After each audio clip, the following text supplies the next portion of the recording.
What's up, guys? It's KB. Make sure you subscribe to the Underground Sports Philadelphia YouTube channel. Click the bell icon down below so you don't miss a single video from us.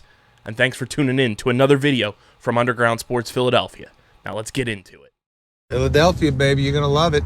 Best sports fans in the world. Actually, the worst, but that's what makes them the best.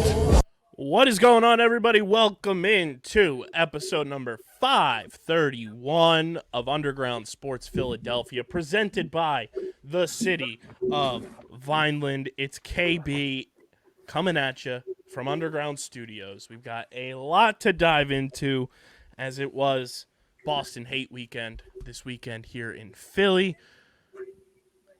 Well, that's pretty much what we're talking about. It's Sixers, Celtics, Phillies, Red Sox, Phillies as a whole. And we got some Eagles jersey numbers of the new guys in town that we'll dive into for some hashtag jersey analytics. But, of course, joining me, like he typically does every single Sunday into Monday episode, all the way from the Pitts Cave, the people's champ, the host with the most. Welcome back to the program, Mr. Patty Pitts. Hi guys, how we doing? Hope everyone's good, because it's different here, Kyle. I'm not doing my usual shtick because as you said, it's Boston Hate Week here in the Underground, so I'm gonna play the role of the heel, and because after today, I have a lot of heel angry feelings deep inside. I'm very upset with the game today. That's it. The Sox is one thing, like, cool. We took the series anyways, and it's also May. But the Celtics today, like, there was so much wrong with that game, not just on the play, but I really just the officiating, the commentary, it just felt like a game where you're not on the right side of the coin. That's how I felt all day. It's good to have you back, Pitts. Obviously, a lot has happened since you've last been on the program, as you were away for a wedding. So, celebrating love. Welcome back, obviously. But we're going to get into all of it, and I do have to make one quick update because I just noticed, for some reason, on our layout, it is not displaying the lovely logo of our presenting sponsor. It's not. City of Vineland, and I don't know why. So this is me just buying time. Yeah, I'll talk while you fix that. I was annoyed today. I'm gonna go on a little. Oh, did you fix it? In 2 seconds it will be. Okay, I was annoyed today. I think this is a good transition, because I was annoyed at everything that went on in the game. I mean, I will say that I did feel a comeback coming. There was like 7 minutes left in the game, and they were only down by 7. I'm like, all right, I feel a run coming because it was too quiet. And then, the Celtics did what they do best and choke away last minute plays. I mean, why is Marcus Smart taking the last shot? Why is he not releasing it earlier in sudden death overtime? Like, it was like 9 out of 10. I think it's a good way to describe it. It's just like, it was great and you almost had it, but you didn't close the job. And it just, this series is going to go 7 games. I know it. And after today, that is my gut reaction, is that this series is going to go 7. You need it. And I've just accepted at this point. It's going to be interesting. We're going to get into that, obviously. And as always, this podcast presented by the City of Vineland, where it's always growing season. And the City of Vineland municipal calendar features city-organized, city-sponsored, and city-affiliated events that are of public interest. The calendar, which is accessible at vinelandcity.org, is a good way for residents and visitors to build awareness, remain engaged with city government, and participate in local events. You can also follow the City of Vineland on social media via their Facebook, Instagram, LinkedIn, and YouTube pages. Through these tools, you can stay connected to the community and get important announcements about programs and services offered by the city. Vineland, New Jersey, where it's always growing season. And big thank you to Main Auto LLC, Security 21 Security Systems, Paul J. Gillespie Incorporated, and the Dental Wellness Center of Vineland for their continued support of this podcast. Pitts, let's get into it. It is Sixers Celtics. We're breaking it down. The weekend that was. It's brought to you by our amazing merch partners at PHI Apparel Company. We just released our new Philly Dog shirt. Mine just came in, and it is spectacular. Can't say enough good things about our merch partners at PHI Apparel Company. And they provide unique designs and high-quality clothing for the great fans of Philly and our podcast network. Pitts, I went and saw the Guardians of the Galaxy Volume 3 yesterday. Hey, I'm going tomorrow. My trusted hoodie of choice, my Streamer Season Hyper Beast hoodie. My Underground Hyper Beast hoodie is phenomenal. All the clothing that we have gotten from PHI and all the clothing that our listeners have gotten from PHI Apparel Co. have been top-notch. And a nice little detail that I have now noticed on the Philly Dog shirt, PHI Apparel Company logo on the back neck spot. Oh, I like that. Love it. I like that.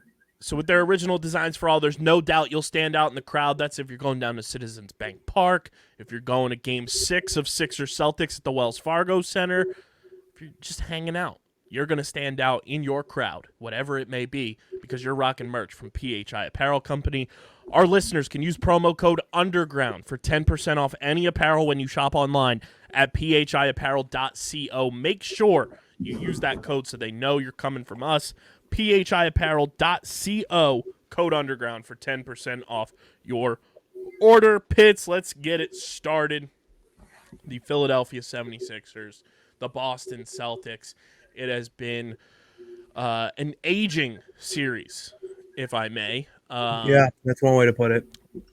Game 2 obviously was going down Wednesday night, kind of got started around the time that Matt and I were podcasting, and the Celtics win that one 121-87. Joel Embiid came back, was totally fine. He gets named the MVP. I expected the game to be rough for him, but he honestly didn't look terrible for his first game back after not playing in over 10 days. The rest of the guys around him just failed him. Nobody showed up. It was kind of just like the emotional roller coaster affected everybody, and they just didn't show up. Kind of expected that to happen. And if you told me going into this series that the Sixers would split in Boston, you tell me that 3 weeks ago, I'm signing the dotted line every day of the week. Give me a split. You steal home court. It's good to go. Ready to rock and roll. Heading back home to Philly. Then Game 3 happens on Friday night. A very winnable game for the Sixers, and they just squander it away. They lose 114-102. Joel Embiid was fantastic. I believe he had 30-plus points in this one, if I'm not mistaken. Yeah, he had 30 and 13 in this game. But again, nobody else really showed up. James Harden only had 16 points. Shooting was horrific from him and Tyrese Maxey in this game. The fact that George Niang was playing 19 minutes in that game was mind-boggling. Bang, bang, George Niang. Shout out to the minivan, but man, it is a matchup nightmare for him against the Celtics. D'Anthony Melton was fine, but only 14 points, and Tobias Harris only having 7 points in this game was horrific. So the Celtics steal back home court, and they win Game 3, 114-102. And then you go into Game 4 on Sunday afternoon in a must-win mentality. Because if the Sixers were to fall down 3-1, it's over in 5. You might as well not even play the next game because you're kind of just mentally checked out at that point. Knowing this team, there's no way they overcome that. And even if they do, they go out and miraculously win Game 5, and then they come back home and get their hearts ripped out in Game 6 because that's what the Sixers do if they fall down 3-1 in the playoffs, especially in the second round. James Harden shows up. Agent Uno was back in this game. A 42-point, 9 assist, 8 rebound night for Agent Uno, James Harden. Joel Embiid with 34 and 13. And the Sixers win in overtime, 116-115 because Marcus Smart doesn't have fast enough reflexes to get a game-winning shot off in overtime. James Harden gets the shot that sends it to overtime. The game-winning shot, the pass from Embiid. The Sixers even up the series 2-2, going back. It's a 3-game series now to advance to the Eastern Conference Finals. Everybody online is yelling about Joel Embiid's fourth quarter, this, that, and the third. Did he have a good fourth quarter? Absolutely not. Did he have the game-winning assist to James Harden? Absolutely. Did he make clutch free throws at the end of that game? Absolutely. You can't just look at an individual moment there and people being like, Embiid's been terrible, he needs Harden to Joel Embiid showed up in the other 2 games that happened before this one. Nobody else around him showed up. But now all of a sudden when Joel has a bad quarter, it's his fault and, the sky is falling. No, that's not how it works. Basketball, everybody wants to view basketball as this individual sport. And while there's individual accolades, like the MVP, like scoring titles, like all of the individual efforts that you get in the NBA, it is still a team sport, even in the playoffs when you're cutting your roster in half and only playing 7 guys pretty much. It is a team sport. Everyone has to show up, especially in a series like this where the Sixers and Celtics play each other tough. They always go to battle no matter what the game is. And the Sixers, who are looking to get out of the fucking second round finally, have to play a team style of basketball against this team in particular if they want to advance to the Eastern Conference Finals. I think that's a good way to say that they need to play as a team. The Celtics, to me, are the best team out of the 2. There's, you have Tatum and you have Brown and all that as the stars. But, without Marcus Smart, you don't have the defense. Brogdon is having an incredible role as that D He just guy. doesn't miss for whatever reason. Brogdon? I'm so sick of Malcolm Brogdon. And I love haven't been able to stand him since he won the Rookie of the Year award when he was with the Pacers. I can't stand him. And now it's just like anytime he touches the ball, I'm just like, okay, there's 3 points for the Celtics. Money. He's been I'm money. sick of it. What about, and then your favorite player in the entire world, Al Horford. Beep! Basically. We don't say that name around here. Nah, we don't say that. Here. We don't say You that listen name. to the words out of his mouth, and sometimes he talks about Big Al. Beep! I love Big Al. It's just he played such great defense on Embiid today in that second half into overtime. And, he's such a guy that, a team guy. Him, Rob Williams. They're a team, and that's where they play best. The problem is that because of that, and we've seen it in these late parts of games, that it's like, I don't want to shoot it, you shoot it. All right, I don't want to do this. And that's where the turnovers start. And, the Sixers get their momentum back. And then what's going to happen when you get a turnover? Well, it's going to go to Maxey. He'll drive, or you're going to dish it out to Harden. Bang. Embiid. He's got some space. He's going to do that little one dribble pop.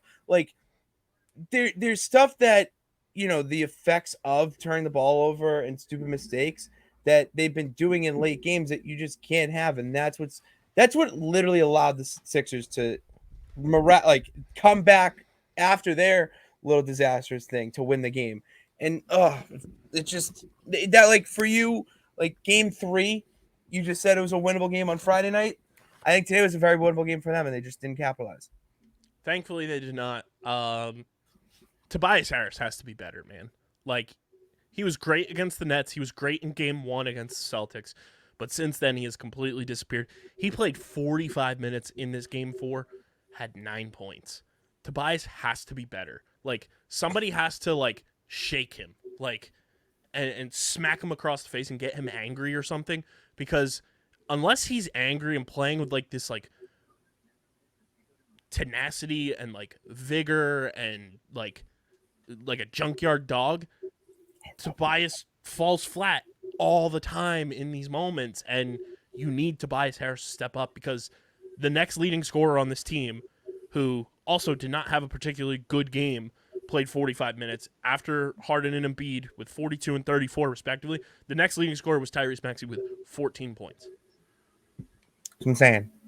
That's what I'm saying. It's a bet. Like the Celtics are a better team in the sense where you're not going to have one of the guys right now dropping 50 or dropping 45. It's going to be balanced out where the bigger stars are going to have the 25, 20 something points, maybe a 30, and you're going to have other guys in double digits. You need multiple guys. By multiple, I mean like 4 guys in double digits if you want to have a chance at winning a game. And if you're gonna, 9 points, 14 points, next to Embiid and Harden, that doesn't cut it. So the fact that they one day that just, says how my guy, who I will not name him. I don't want to say his name on here. Just no, you can point to him. Agent Uno. That's fine. You call him whatever you want. I'm gonna just not call him anything. And James Harden does not miss. Dude doesn't miss. It's so frustrating. I tweeted so many times today. I'm over it. I am over this facade or this whatever James Harden is. I'm just so sick of it. He's been bothering me since he was traded, tomato potato, out of OKC and ruined what probably should have been the next best big 3. And then he goes in and it's just like, can't wait. It wasn't even his fault there. No, I'm saying OKC's front office decided to pay Serge Ibaka over James Harden. So yeah, and that's why I'm mad. That's essentially why I'm mad. And then he just he annoys me when he plays because it's just the threes and I don't know. You just don't want to admit that James Harden's a good player. No, I'm not. I still think there are 10 guys better than James Harden in the NBA. I will stand on that. I mean, yeah, especially now, but like he's still a top 15, top 20. He led the league in assists this year. Oh, that's okay. I'm not. Got Joel Embiid a Rolex. All right, well, there you go. Let's talk about him. That's someone I love talking about. I'll talk about Joel Embiid till the cows come home. I do have to ask you this, though. You have to admit that Jason Tatum 3-point shot, that was a push-off. Oh, I'm not going to lie, Kyle. I legitimately I was like... That was the biggest push ever. And they won't call that. But P.J. Tucker steps on a guy's shoe, and that's a foul. All right, well, first off, let's talk about Marcus Smart being outside the circle, and Joel Embiid bull rushes him. I'm going to call timeout on this. They did get the challenge, you're right. I'm going to call timeout on this. They challenged it. They didn't overturn it, so they called it an offensive foul. Right. It should have been a block. I'm talking about another game. The rule is if you're going vertical, if you're going straight up and down, that's not a charge. So the fact that was called an offensive foul was utter and complete bullshit. I knew, like, when I saw the thing, I saw his feet weren't in the zone there, but his left foot was still moving, and Embiid was going straight up and down. It's not like Embiid was like going at him; he jumped straight up and down, and Marcus Smart. But he was doing it all game. He was barreling into people. Embiid was just barreling into people all game. That's the one thing that I noticed too. The MVP, he gets that right. He's gonna get that call. It bothered me that I have to get it out or else it's gonna. I could not stand the commentary today. I feel like national NBA commentary for the most part is pretty bad. Doris Burke was basically running a local broadcast for you guys. She was running one for you guys in game 2, to be fair. Oh no, today was brutal. It was so bad. Like it felt like everything she had to say positive went to the Sixers, and it felt really reminiscent of Phil Simms commentating Patriots games. Like it just that you have one announcer on the call that is just not on your side, and it's just gonna be. It takes that other element as the fan to watch. It was just like, oh, I got so angry listening to her. Yeah, I miss the local broadcast. I hate that the local broadcast can't do anything after the first round.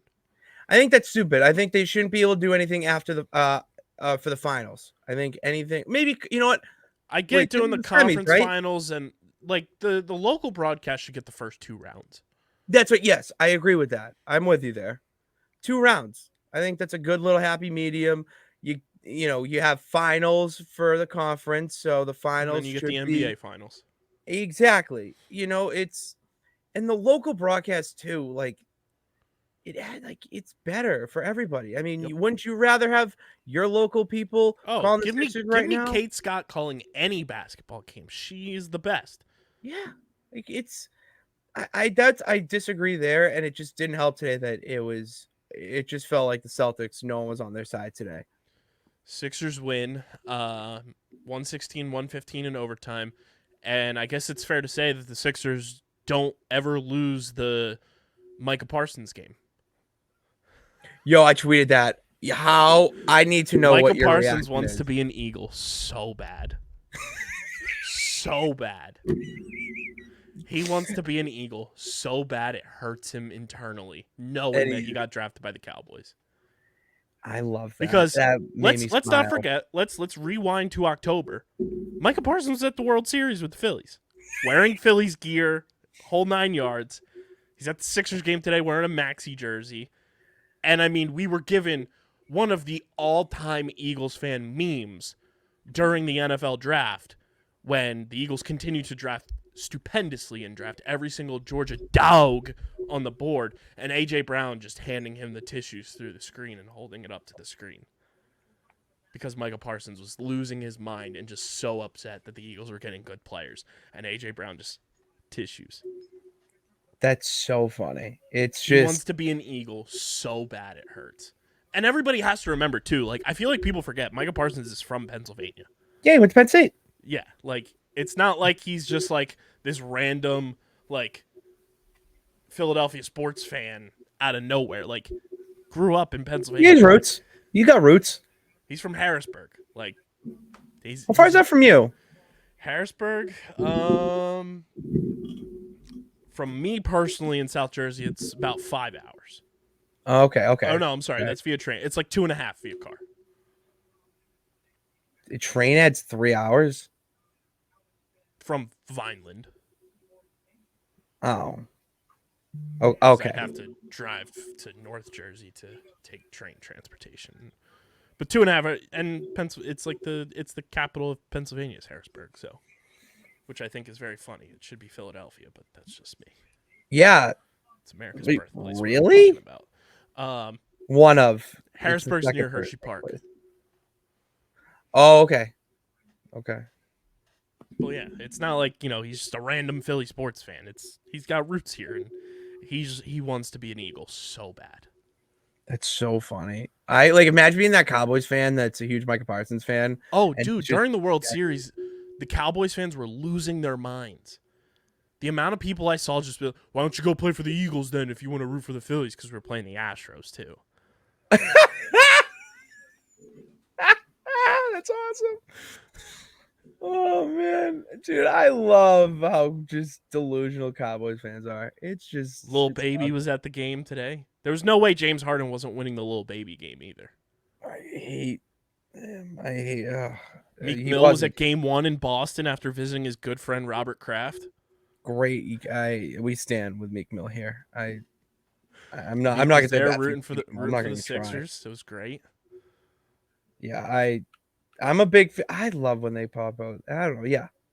Meek's the GOAT, man. Meek is the fucking GOAT. Dude, bangers after bangers. I could like your name Meek Mill has probably hit. Hot take. Might have to ask Dom about this too, since we did the best rapper debate and everything, and obviously it's Lil Wayne, but Meek Mill has the #1 house party song of all time. Yeah, house party. Well, that's in the mix too, but Dreams and Nightmares is the ultimate house party song. I wouldn't call that just like I wouldn't categorize it as it's obviously evolved past the house party, but when that song first dropped, that was a staple to be on the playlist at the house party. For sure. Any Meek Mill. I mean, house party, Burn, Meek Mill is the ultimate house party rapper. Oh, I would agree with that. He's the #1 house party rapper of all time. Dude, he just puts out every song just is a fucking hit. It's so good, like catchy chorus. It's awesome, dude. He's Going Bad, bro. Banger. Oh, Going Bad I had on repeat in college. Banger. When that album dropped, I listened to the entire thing. That's a very low key banger of an album by Meek Mill. I feel like that album slides on the radar. That album came out, I'm pretty sure, right after or right before the Eagles-Patriots Super Bowl. Yeah, it came out. No, after. Right, it was 2018. It was after, right after. Yeah, because the album is literally called Championships, and we were playing that. It's literally the confetti colors, and it's confetti on the album cover. Yeah, that didn't change my mind about listening to it. I was over at that point. That's such a good album. Series though for Sixers and Celtics, Game 5 now on Tuesday at 7:30 Eastern time.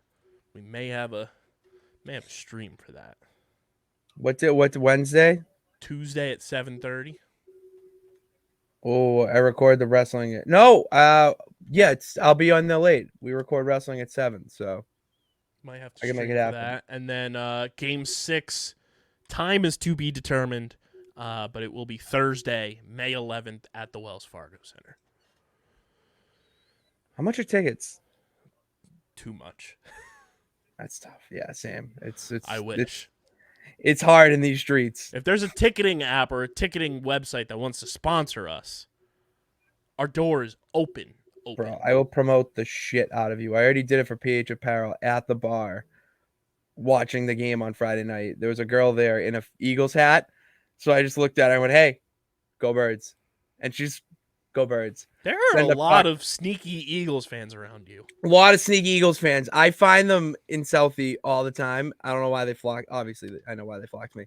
But I was talking to her for I know, right? I was talking to her like all night, and then she had some guys with her. I'm like, okay, what's the situation here? So I kept talking to her, but I showed them all the shirts from PHI Apparel and was telling about us, and they were like, that's fire. That's fire. So did there. Ending the story on a funny note. As I was leaving, she was still talking. I went, hold on, we have to do something. And I went over, I'm like, hey, you single? And she went, no, that's my boy. I'm like, have a good night. And I just walked in. God damn it. Hey, I was just like, listen, if I need to know right now, because if you're not, that was the other thing. Oh, this is hilarious. I had my number written down and I had it in my pocket and I asked that question. And then she said, no, I got this. And I just walked away. So somewhere in my dirty pants is just a piece of paper with my phone number on it. So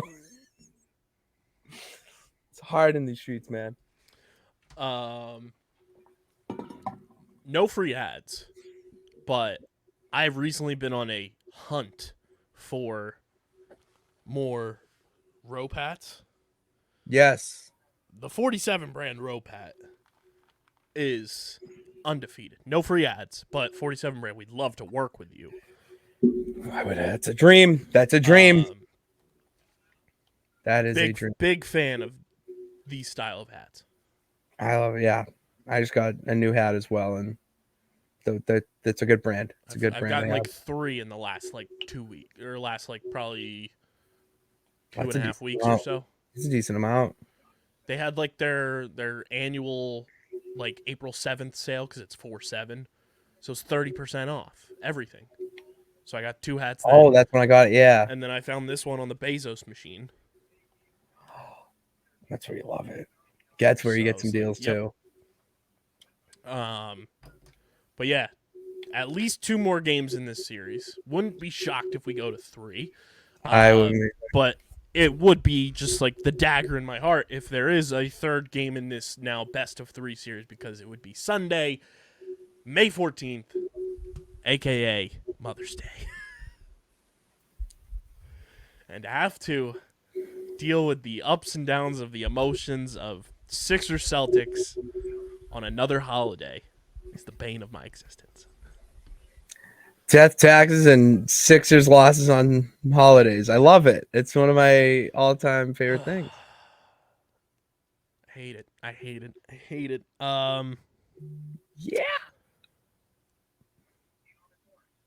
Yeah. Shifting back to Boston though. I mean, this series has taken legitimate years off my life.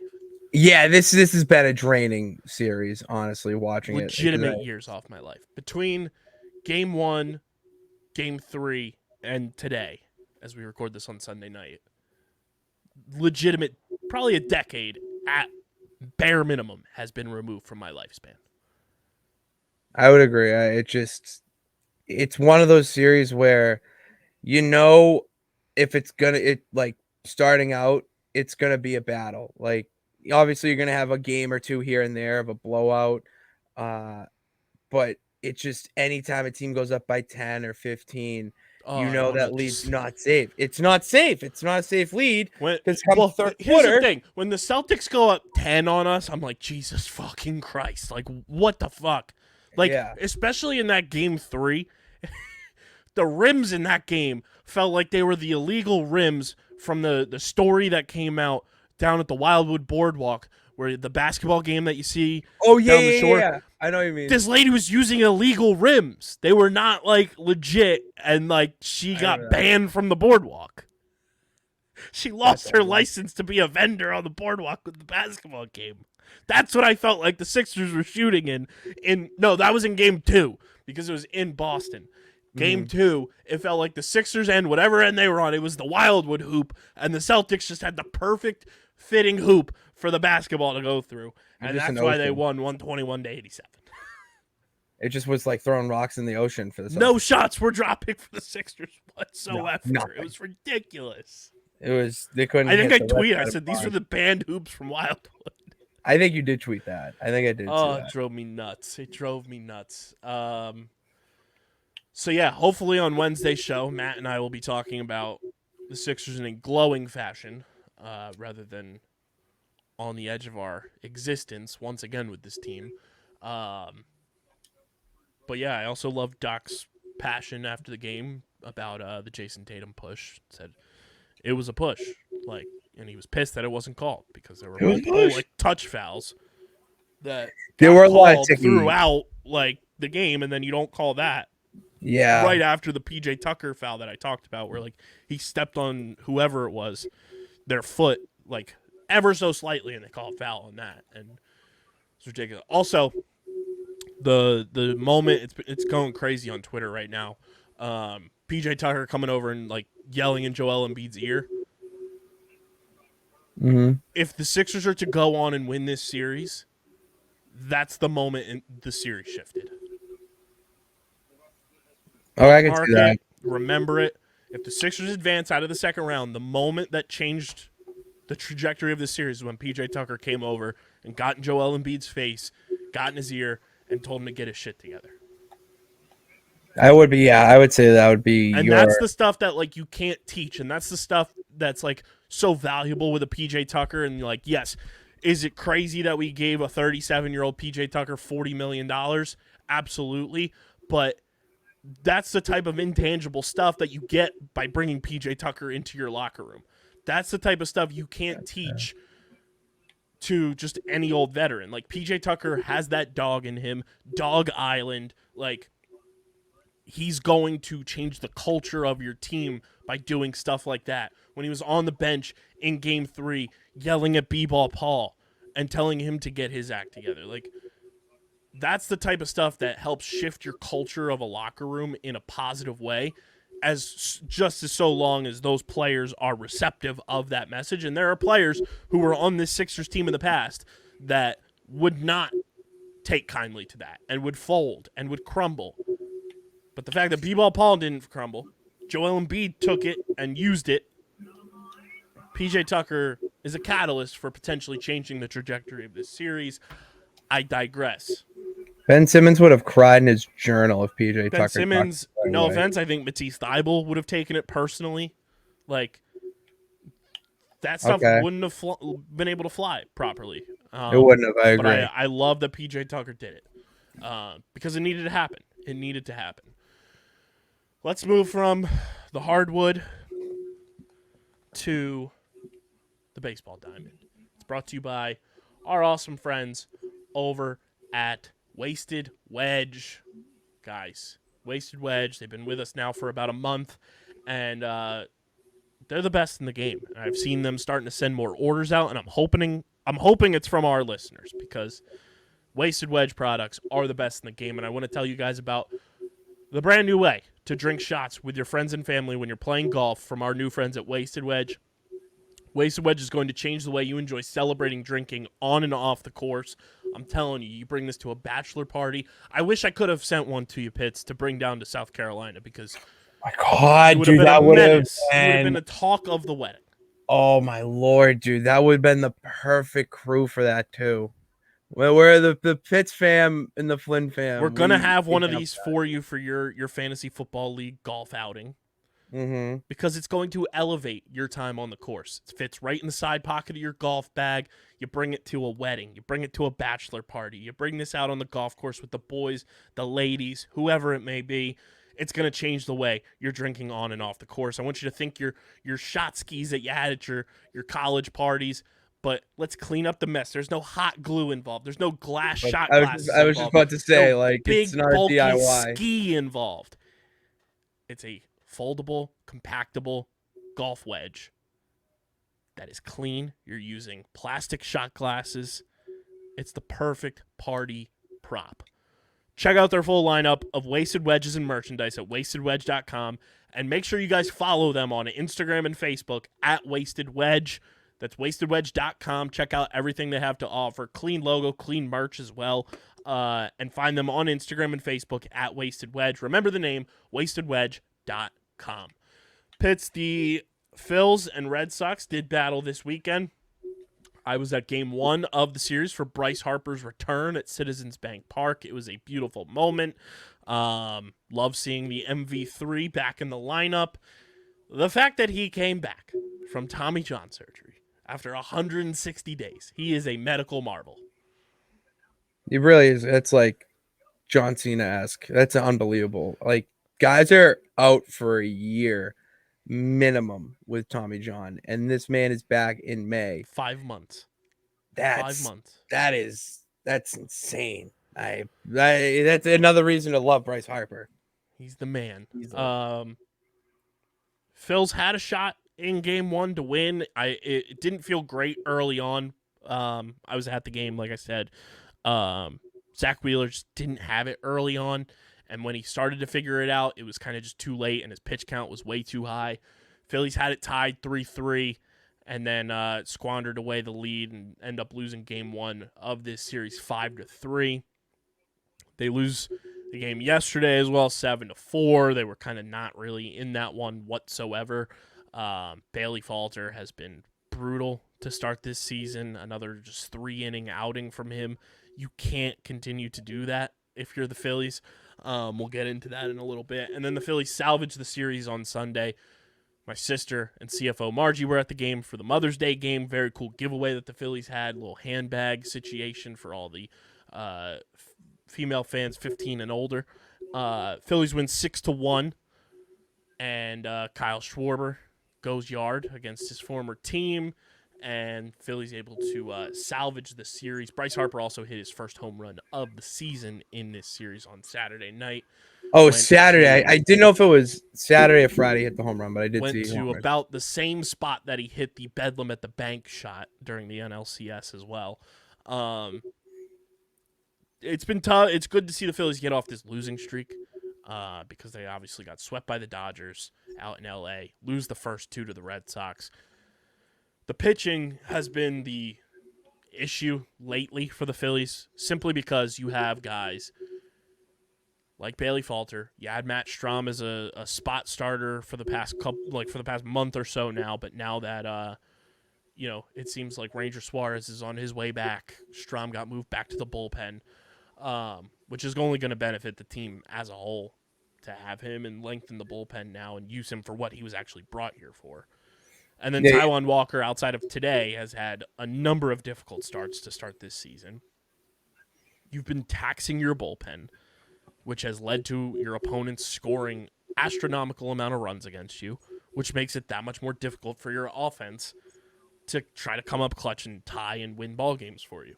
The pitching has to be better. Like, that's plain and simple. That has been the issue. That's what the Phillies need to figure out. The pitching needs to be better in these games. Strahm is better in the bullpen. He has his fastball is, I would say, his best pitch.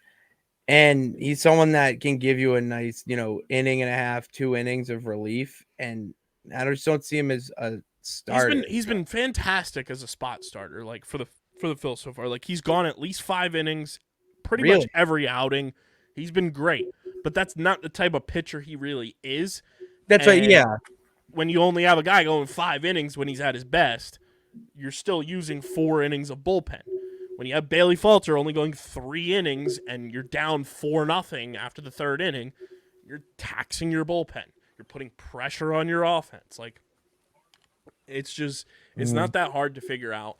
Rob Thompson also needs to, and he realized it today, thankfully. Like, Bryson Stott led off. Kyle Schwarber hit 5th. Philly scored runs. Look at that. Kyle Schwarber will figure it out.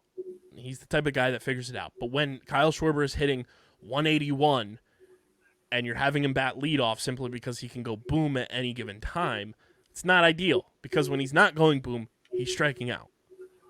He's in a slump. Hopefully today was the solution to the slump, and he gets the base hit that starts the Phillies' rally of scoring runs, gets the home run later in the game. You got to have the guys that can get on base at the top of the lineup. Trey Turner's starting to figure some things out. Get Bryson Stott in that leadoff role permanently. You have Bryce Harper there. Nick Castellanos is having a phenomenal bounce-back season so far. Let those guys hit in the top 4 of the lineup, and then let some of the guys behind them clean up the work afterwards and drive in the runs. That's all you got to do. You don't have to overthink it. It's that simple. What do you think of the 9 top strategy? Putting your best hitter, one of your best hitters, at the 9th spot. Not really a fan of it because you limit the amount of at-bats they get. Really? Because realistically, your 9-hole hitters really only going to get 3, maybe 4 at-bats, depending on the flow of the game. Okay. If the opposing pitcher's dealing, your 9-hole hitter's not going to get to the plate until the 3rd inning. That's true. And then you see them 3rd inning, 6th inning, 9th inning, maybe. Yeah, see, I like it in the sense that the 9 hitter is usually someone who isn't a stronger hitter, but then you have that, and then you have the 1, 2, 3, where if you have a 9 guy, say it's the 3rd or 4th inning, or I think the 9 guy has to be a decent hitter who can get on base for then the 1, 2 the turn of the lineup. When you overturn the lineup and you're going 1-2 again. That's and then you have them knock him in. You can move him around the bases. Yeah. Okay. Which is what the Phillies kind of do. Like Brandon Marsh typically hits towards the bottom of the lineup, and he's a guy who gets on base. Like Matt and I have been talking, like if he continues to play the way he is, like he's going to be in the MVP discussion. Like it's ridiculous. Yeah. But hopefully the Phillies, start to get it together. They got 2 against the Blue Jays at home in the middle of this week on Tuesday and Wednesday before they go out west again to play in Colorado, which hopefully wakes the bats up, and play in San Francisco before things start getting real San Francisco, and then you come home to play the Cubs and the Diamondbacks before things get real serious with back-to-back-to-back NL East matchups, including 4 on Memorial Day against the Braves, coming out of Memorial Day, 3 on the road against the Mets, and then 3 on the road against the stolen franchise Washington Nationals. 10 road games against the division that are going to be so important because of the way the schedule is this year with Major League Baseball, and you don't play your division as much anymore because you're playing everybody. So those divisional games are that much more important. But Philly's got to figure some things out. Got to get the bats going. Hopefully, weather's warming up a little bit. That'll start to fix things. The division's still wide open, too. Yeah, very much. The Braves are 24-11, but they're not going to be on a 24-11 pace all year. I hate to break it to everybody. Are they going to be good? Yes, but they're not going to be on a 24-11 pace the entire year. Things will change. Everyone else in the division is at least 1 game or worse under 500. The Mets are 17-18. The Marlins are 17-18. The Phillies are 16-19. and the stolen franchise Washington Nationals are 14-20. Yeah, Wide open. That's very wide open. Those are not wide gaps in the record, especially at this Very part. doable. You're one game back second place. Yeah. Got to just play better baseball, more consistent baseball, and hopefully they'll figure it out. Pitts, is it time to play a game? Oh, I love Everybody's games. favorite game. It's the NL East run differential. Yeah! NL East run differential. My Got to do favorite it to game. the people. It's brought to you by our friends over at Trophy Smack. There's no better way, guys, to upgrade your fantasy smack talk than with our friends at Trophy Smack. We just did our fantasy football league that I've been in for over a decade now with Trophy Smack. They do all the engravings. They've got trophies, belts, rings, metal wall art. And like I said, they do all the engravings and everything for you to make your trophy look spick and span, top of the line, clean and pristine. Go to trophysmack.com/underground and upgrade your fantasy smack talk today. That's trophysmack.com/underground and upgrade that fantasy smack talk. Go support our friends at Trophy Smack today. Patty Pitts, the NL East run differential. Things have changed since you've last been on the show. There's only one team in the positive. I'm sure you can deduce who that team is. Everyone else in the negative. We will start at the top of the division, the 24-11 Atlanta Braves. Their run differential, Pat Pitts. I was going to say they're positive. They're the only positive. They are the lone positive team. I'm going to go +8. They are at a whopping +56. Oh, I was so fucking off. Okay. All right. All right. Moving on, the Miami Marlins at 17-18, and I believe by virtue of tiebreaker are ahead of the Mets right now. Sitting in second place, their run differential, Patty Pitts, at one game under 500. It's the most Marlins thing of all time, so I want you to think crazy. I want you to think in your little nonsense brain. A 17-18 team, but their run differential is pretty wild. Like, I wanted to say like a minus 11 or minus 13. They would probably be more. They would probably be over 500 if that was their run differential. The Miami Marlins, who are one game under 500, their run differential is -56. What the see? The most Marlins thing ever. See, this is where this game really fucks with my mind, is because you give me what place they're in, and I'm like, okay, so you go down in order, like, all right, you start with the positive, and then like -1 or -5, third place, like in the negative there. Like that just hurts my head. Like that just screws with my little noggin up there. Moving on to the also 17-18 Lowell Mets. Pat Pitts. -22. Not that bad. They are at a -10. My last guess would have been better. But they have scored more runs than the Marlins and had less scored against them. How does that make sense? Record. And they have the same record. How does that make sense? Like, what? Oh, it's so funny. It's so funny. Lowell Mets. Okay. Moving on to our Philadelphia Phillies, who sit at 16-19. We go minus 18. I wish. They are currently at a -29. Okay. The Dodgers series really banged them up. But hopefully they figure some things out. The funny part, though, is Pitts. The Phillies and the Mets have scored the same number of runs this year, 150. But the Phillies have just had a few more tagged on them than the Mets. Okay. The Phillies are only one game behind the Mets in the standings. Because baseball. Because fucking baseball. Then the stolen franchise, Washington Nationals, sitting at 14-20. -30. Pretty close, -27. Okay, that one was a little better. Okay, now we're kind of getting the game. They have scored more runs than the Marlins this year and have had less tagged against them, and yet are 6 games under 500. That's Because baseball. Baseball's great, man. The best Baseball run is differential in the National League belongs to the 17-17 third place in the NL Central Chicago Cubs at a plus 46. Who are 2.5 games out of first place in their own division because the 20-15 Pittsburgh Pirates are in first place in the NL Central. Rich Hill, baby.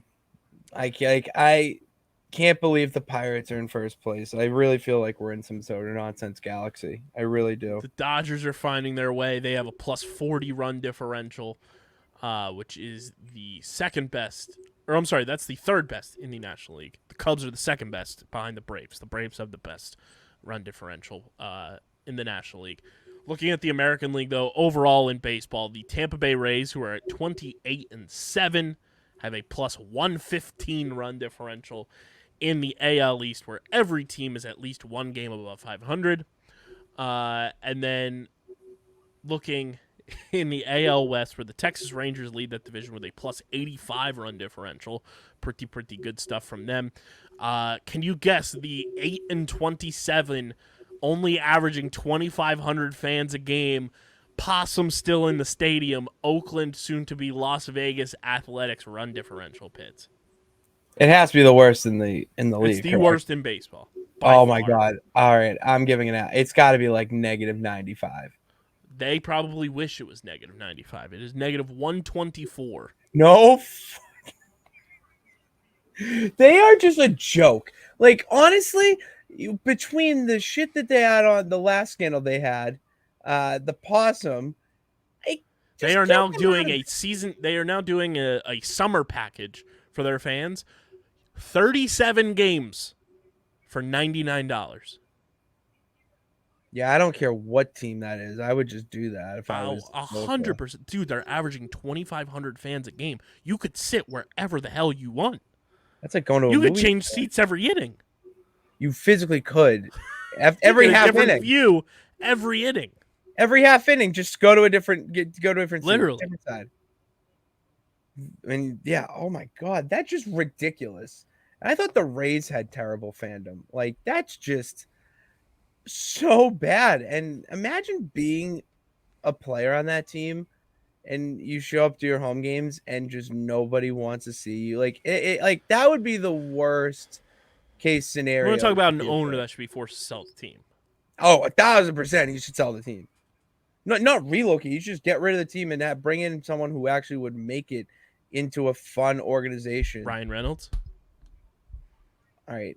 Soon to be Ottawa Senators owner, Ryan Reynolds. He's going to be an Ottawa Senators owner? Yeah, he put in a bid to buy the team. He got that Mint Mobile sale money. Dude. No free ads. You saw that deal, right? Deadpool's awesome. He sold Mint Mobile for $7 billion to T-Mobile. Genius. $7 billion. He's got Wrexham too. I mean, he's about to be the owner of the Ottawa Senators, man. Oh, that's awesome. We need more of that. Who would be a good celebrity to buy the A's? Ooh. Brad Pitt. Go full money ball. Fuck you. Brad Pitt, Jonah Hill ownership group. I mean, that would be awesome. I mean, he kind of already had the role already. Art imitates life. Why not? I know people will hate this, but because of business brain and how smart he is and like how I think he could operate and make the A's like a functioning franchise again, Logan Paul. Oh. I know it's controversial, but Logan Paul, with his business brain and how he operates, it would be fascinating to watch him like operate a sports team. Yeah, I mean that's somebody and you know him from wrestling and like how he's just God. come in and like been a superstar immediately. Yeah, that will say my opinion has changed on Logan Paul a lot over the years, and even more so since he has stepped foot in a WWE ring. And you know me, like I'm very critical when it comes to wrestling and you know who's good, who's not, especially the outsiders. but Logan Paul is someone who he gets it. He gets the business side of things. He doesn't just do it for his own personal, doesn't just do it for his own personal brand. He does it because he he finds a way to grow the business in itself. I mean, dude, between Bad Bunny and Logan Paul and wrestling, look how many eyes are Plus on that McAfee. brand. And then you add McAfee into that, it's a whole other eyes. So imagine those eyes now on the MLB where you have a viral star taking over the team, and it's like, well, it's just a viral star. It's like, you think he's going to be no, he's going to have a team of people who will do it. He's just the guy who has the money to do it, and then we'll have a little interest. And then, oh, yeah, you have a face of the team that is one of the most viral faces in the world right now. That's a very interesting route. I wouldn't like it because of my feelings about him, but I would definitely understand why they're doing it. I could also see trying to think athlete wise, like who would be good. Steph Curry, as an owner. That'd be cool. That would keep the A's in. I would keep the A's in Oakland. Area. Yeah. There's no like celebrity Oakland A's fans though. Yeah. I mean, there's not really any Oakland A's fans, so. I mean, a lot of NBA players I feel like have like ownership in like the smaller sports leagues like the MLS, and not that the MLS is small, but it's easier to buy. I mean, LeBron owns part of Liverpool with John fucking Henry, but which was also part of ownership of the Red Sox. Yeah, LeBron low-key owns Kevin Durant like has ownership in the Philadelphia Union. James Harden has ownership in the Houston Dynamo. I could see like an NBA collective like coming together, and that'd be kind of cool. See, that'd be really cool. Because they know the marketing aspect too. Like the NBA, I think, has done such a good job of like marketing players and personalities and stuff that I feel like an ownership group of NBA players coming in for the A's would be awesome. Because I mean, you think about like iconic like logos.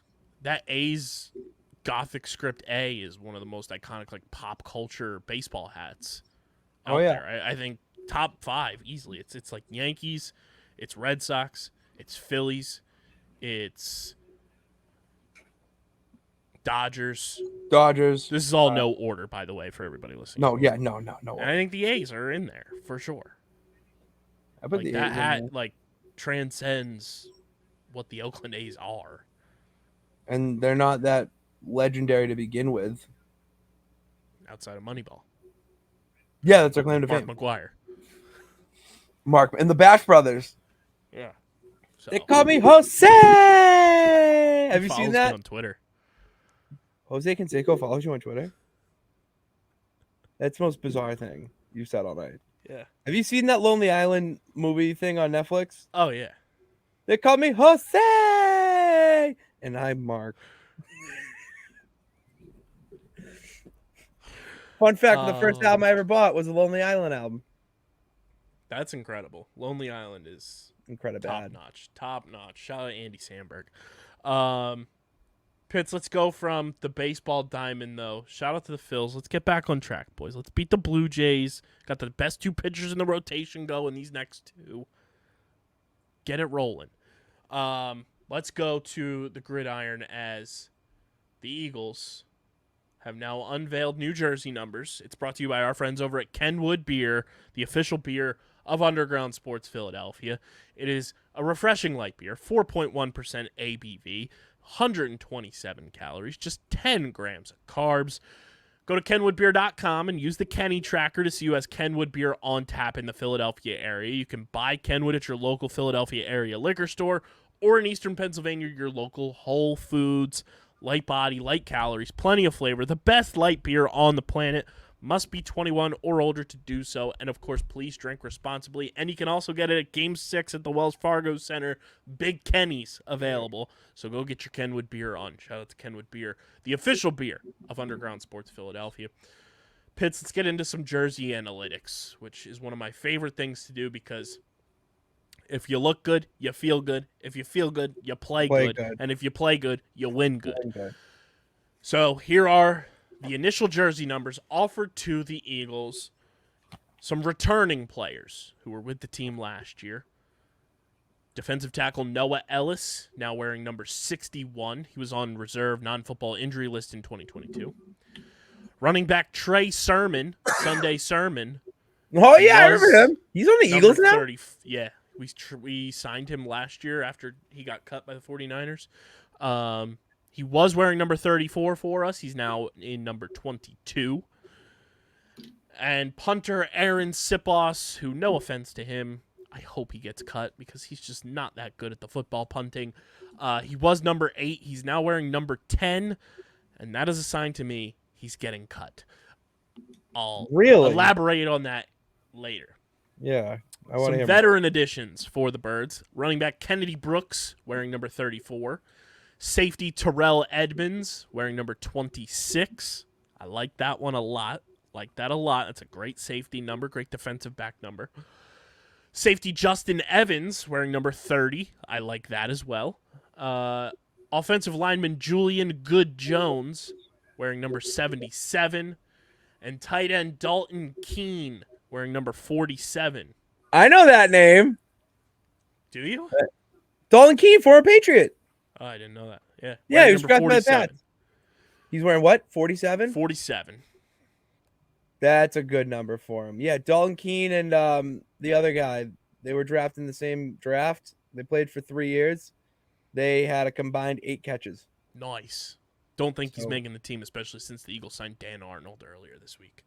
Yeah, and Dan Arnold, that's a dude like that. That was the signing that I was like, all right, you got to chill out. Because don't you guys have like every tight end now? We have Dallas Goedert, Dan Arnold, and then Jack Stoll was on the team last year, who filled in when Goddard got hurt. Jack Stoll. Now wearing number 8, backup quarterback for the Philadelphia Eagles, Marcus Mariota. Love it. Flying Hawaiian, back in number 8, which is very funny because the true Flying Hawaiian of Philadelphia, one of our most beloved heroes, respectively, Shane Victorino, as a Philly, wore number 8. Oh my God. So it's very funny that the two iconic Hawaiians in Philadelphia lore wearing number 8. Defensive back Tristan McCollum wearing number 36. Linebacker Nicholas Morrow wearing number 41. Running back free agent signing Rashad Penny wearing number 23. Love it. Okay. Defensive tackle Kentavious Street wearing number 97. That's a sick name. Great name. That's a great name. Defensive back Greedy Williams wearing number 38. You guys have Greedy Williams too? Yeah. God, what are we doing? Come on. Tackle Jared Williams wearing number 73. Wide receiver Olamide Zaccheaus wearing number 13. Love Perfect it. Number Great for him. slot receiver number. Perfect number for him. And for the first time in Philadelphia Eagles history, because it just got approved this year to be worn, the original Agent Zero running back from St. Joe's Prep from Philadelphia, Pennsylvania, DeAndre Swift. I love it. Swifty. I love it. Let's get Swifty. I will be tweeting that video every time he scores a touchdown this year. DeAndre Swift in number 0. I wasn't sure how I felt about the number 0 being introduced into the NFL per se. I think it's going to be on a per player, per position basis with if I like it or not. DeAndre Swift wearing 0 is such a power move and just right on the table. If you're watching on YouTube, you saw what I just did. Well, drop it right on the table. Right there you go. Oh, that's a power move. The welcome home move of DeAndre Swift to wear number 0. Incredible. Menace hours. Demon time. Yeah. Thank you for DeAndre Swift, Detroit. Yeah, you're welcome. I said this in South Carolina, and I say it now. I don't get why we did it. I don't understand why the Lions just were Nobody peace does. out. Peace out, DeAndre Swift. And all the Lions fans on Twitter who were saying DeAndre Swift is washed, his vision is bad. Do you realize, one, he's coming home and playing in an environment he loves playing in. Two, he's playing behind the best offensive line in football. And three, no offense to Jared Goff, he's not Jalen Hurts. No, he's not. I know that's just a fact of life is that he is not Jalen Hurts. Two different styles of quarterback. My thing is, the only thing I can understand of why they got rid of him, and it was because I watched Hard Knocks. It's a contract year. It was a contract year, but also he had a lot of work to do when it came to the maturity element of things, and he just has the talent, and I just don't feel like that this new Lions team was a good fit in that sense. If that meant, from everything I heard, they were on the fence with him a lot in Hard Knocks. That's why you saw a lot of Jamal Williams play last year. It's a whole different scenario here, and I think DeAndre Swift is going to be a steal in fantasy drafts this year, without a doubt. I'm stoked. The amount of DeAndre Swift jerseys that we're going to see this week in Philadelphia at Taylor Swift's concert, astronomical. You gave a prodigal son of Philadelphia his homecoming. Yeah. Where Taylor Swift, #from here. The amount of Swift jerseys. I'm so sick of Taylor Swift. Okay. The amount of Swift jerseys. Sorry, not that we are going to see. Fellas, you want to do right by your lady? Go get her DeAndre Swift Eagles jersey and just tell her it's Taylor. Oh, guys, that's it. Girls love to do one thing or a couple things at sporting events. Rock a jersey of something that has to do with their life. Like, oh my God, we have the same name. Or oh, it's my number. It's my angel number. And then they want to just have a great time at the game. Be smart. Go do that for your ladies' Get your birthday. ladies a Taylor Swift, DeAndre Swift collabo jersey. Just make it happen. Yeah. Pitts, now we have the draft pick numbers. The newest in the nest. Start things off. Jalen Carter, who wore number 88 in college. He will not be wearing 88 with the Eagles. Obviously, Dallas Goedert wears it. And if you're a defensive lineman, you can't wear numbers in the 80s. He will be wearing number 98, elite. Mwah, love it. A great defensive tackle number. Linebacker Nolan Smith, his teammate, another Georgia Bulldog, another Philly dog, will be wearing number 3.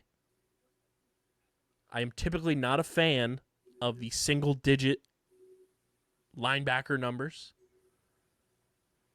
But the fact that our two edge rushers, Pitts, are Hassan Reddick, wearing number 7, and Nolan Smith, whose pro comparison is Hassan Reddick, wearing number 3. That's a perfect 10 coming at you off the edge.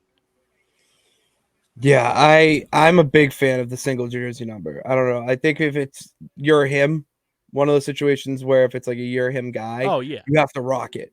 But it's got to be reserved for that one special player. Nolan Smith wearing number 3.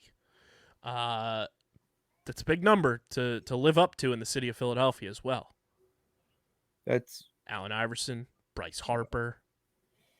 It's a 3's big an important number. 3's a big number here. It's a big number here. Offensive lineman Tyler Steen will wear number 56. It's a big number as well. Formerly worn by Super Bowl champion, underdog, host of the Greenlight Pod. No free shout-outs. Shout-out Chris Long. Big shoes to fill. That's some big shoes to fill. Safety Sidney Brown, who I'm a big fan of, the Canadian sensation, will wear number 43. I like it. What position? He's a safety, but he's like one of the tackling, hard hitting. Oh, so he's a box slot, hybrid safety, like slot linebacker type of thing. Yeah. Okay, I like that number then. Gets interceptions though. He's got there hands. You go. There you Wears go. 43 for the Birds. Defensive back Kelly Ringo, number 37. Don't know if that'll change. I feel like that's a number that will change once roster cuts happen and everything. Yeah. But 37 is the initial number for Kelly Ringo. Quarterback Tanner McKee will wear number 10. continuing my trend on why I think Aaron 10, Sipos will get cut. 10. And then defensive tackle, Moro Ojomo, candidate for the All-Man team. Moro Ojomo. Will wear number 72, elite defensive tackle number. And then the undrafted free agents, Mekhi Gardner, corner, number 46. Wide receiver Jaden Hasselwood, number 87. Wide receiver Joseph Nada, number 86. Tackle Chim Okorafor, apologies if I butchered that, number 79. Tackle Trevor Reed, number 74. Corner Eli Ricks, number 39. Tight end Brady Russell, number 83. Linebacker Ben Van Summeren, number 57. Van Summeren. I love that. Punter Ty Zentner, number 49. You have 3 punters? We have 2. What was the Ty guy that Zentner. had? Quarterback. Oh, okay. So that's why I think. Ty Zentner will be the punter. Will he wear 49? Absolutely not. Because that's what I'm saying. That'd Yeah, be silly. That'd be foolish. But here's why I think Aaron Sipos, thank you for your service, pal, is going to get cut. Switch his number from 8 to 10. So you already lost out on a newcomer and Marcus Mariota stealing your jersey number from you. Yeah, that's Mariota. That's strike 1. Number 2, you have a jersey number of a rookie quarterback coming in. So you're sharing numbers already. That's a red flag. Strike 2. Number 10, I don't think is going to be worn by anybody this year. I think once everything gets all situated and stuff, because that's Deshaun Jackson's number, and they're not just going to hand that out to anybody. You got to be an I'm him situation to wear Deshaun's number. Aaron Sipos, thank you. Don't let the door hit you on the way out. You're done. Yeah, I like that. I just saw in here, I want your thoughts on this, my the stadium rant where I do the Gillette Gazette. They sent something in our group chat saying that after free agency and projected draft picks, cap hits, the Eagles will still have about $14 million in cap space. Bring me Buda Baker.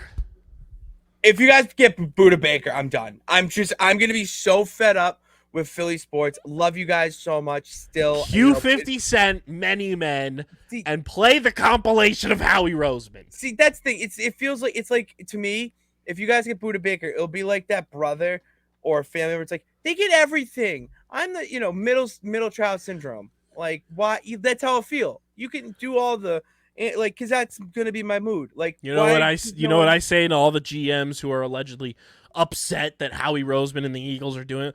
Do your job better. Be better at your job. You saw that report, though, that, like, Schefter put out that other GMs around the league are annoyed with Howie Roseman. How about you just do your job that you're hired to do? Yeah, I have no sympathy for that. My frustration merely comes from the fact that they're not doing their job. It's too quiet in Foxborough. It's a little, the Motor City Kitties, they did their thing, so I'm going to let them be. Motor City Kitties. Yeah, damn right, baby. That popped you. It's these things that I get so frustrated with, that the Patriots and other teams, I'll even include the ones that I'm not a real fan of, that you have an opportunity to go out and get someone that's a game changer for your franchise, and Buda Baker, bringing it back to the conversation, is that type of guy. So why wouldn't you spend that extra money to make that happen? Because the ROI is so valuable. Like, it makes no sense to me. That, and then there's the alleged rumor. Don't know if that will happen. Apparently, Eagles are interested in Patrick Queen as well, since the Ravens want to trade him. Stop. Pat, no. Just like, this is not Madden. There's a jingle from the Rights to Ricky Sanchez podcast for this player from the Sixers who was on the roster for like 10 days before the season even started this year. His name was Trevelin Queen. And they have an artist who did a thing where he's like, Trevelin Queen. And it's like a whole thing. I would just remix that to Patrick Queen every single time. That would be a good, yeah. His name's Patrick Queen. He's a Trevelin Queen. I would get a Patrick Queen jersey so quick. Then you have a Queen is the name plate. Listen, that's a jersey you get your girlfriend. It says Queen on the back. You're a fucking dude. You're a hero. Imagine giving your girlfriend a Oh jersey my from Queen. god. You'd be boyfriend of the year. For my queen. This is my queen jersey for my queen, and then it's like everyone wins. Then you just have to hope that the Eagles sign like Marquette King, and then you have your king and queen couples jersey. Bro, yes. Like, we're just out here making couples have a better time and put Welcome better to Underground Couples Therapy. I need a lot of that, Kyle. We did it once. I'll do it again. Oh my god, that'd be incredible. Imagine me giving couples advice. Happy Valentine's Day, sweetie. Here's your queen jersey. Oh, that's so funny. I got you a king jersey. Gag. Like the I'm his, she's mine. Okay. That relationship is gonna last 3 weeks. Yeah, if you're lucky. I love it. Terrible. Absolutely terrible.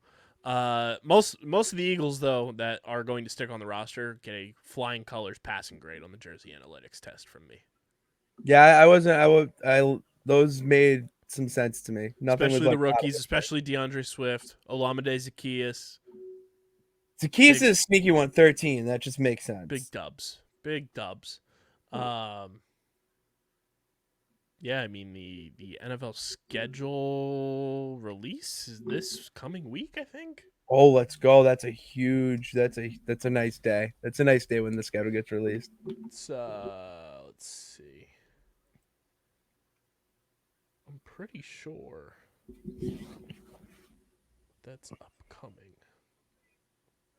Yeah, Thursday, May 11th.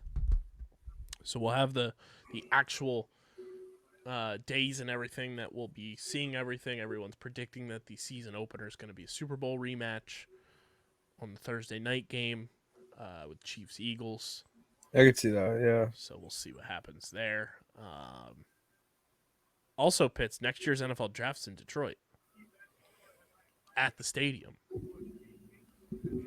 I think I need to hit up the Kalamazoo Hotel and check in, make a champs check in, because I feel like I need to be there. That would be electric. Yeah. Your 2024 Super Bowl champion Detroit Lions. Yeah, you wish. I'm just saying, the champ knows. MCDC, baby. Nah. It's not the Patriots. I think this upcoming year, could be the most realistic for a Super Bowl rematch of Chiefs-Eagles. Yeah. I really think the Lions do have that season where they do take that jump into playoff contenders and would give the Eagles the toughest playoff matchup, the toughest playoff game. Everyone else is just kind of in the middle to me. And on the AFC side, it's always a crapshoot, really, until you get your Josh Allen, Mahomes, but then you have that one team. Like, I could see the Patriots making a run.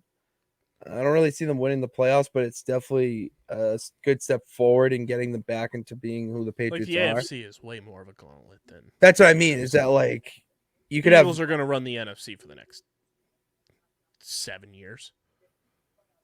Yeah, I think the Eagles, Lions. It's our conference to lose.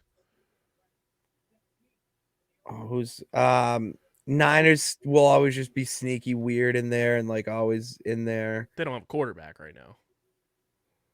Well, apparently they have every quarterback. Tom Brady's coming back. We're getting this guy. Like they live in their own fantasy world out there in La La Land.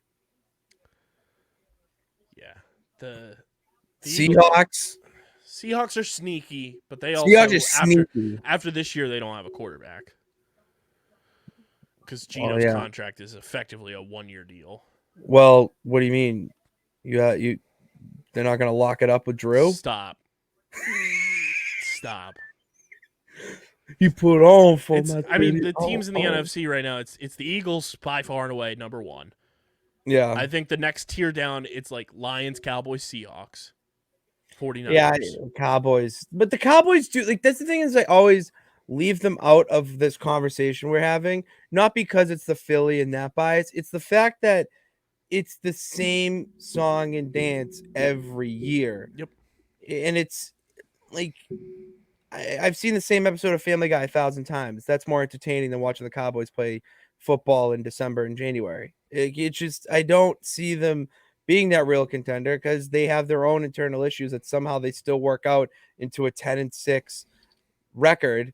Find themselves maybe get a win in the first round. Great, that's awesome. Maybe it's our year, and then you're gonna lose to the next best team that's an eventual Super Bowl participant.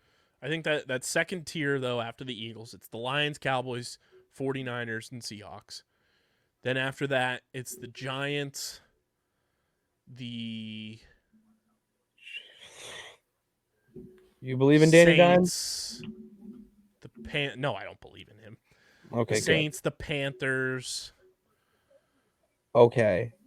I have a great prediction that Derek Carr, they're going to be the also Cinderella. in the tier with you guys because they have weapons and they somehow make him look. The Vikings are in there, but they're not good. They're like the Cowboys of the North. Yeah, but the Vikings flip flop every year. Which side of the ball is going to bring them down?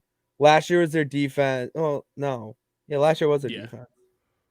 And then this year could be Kirk Cousins, just getting older. Justin Jefferson has to have a decline year at this point, just because that's how your career works. Packers are toast. Bears are like a question mark.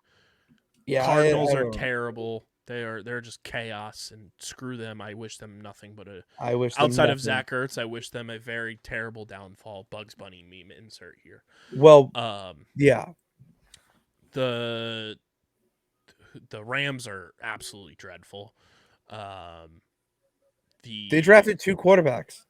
Yeah, and they both stink. The Falcons are a weird ass franchise. The Falcons are the toast for a couple of years. Let's be real here. The Falcons are like sneaky. They just don't have a quarterback. And the Commanders are just dog shit. Talk about a stolen franchise by their own owner. Got him.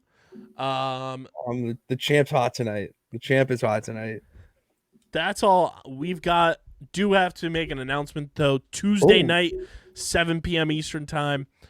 Tune in exclusively. It's not going to be anywhere else but our YouTube channel, youtube.com/@undergroundsportsphiladelphia.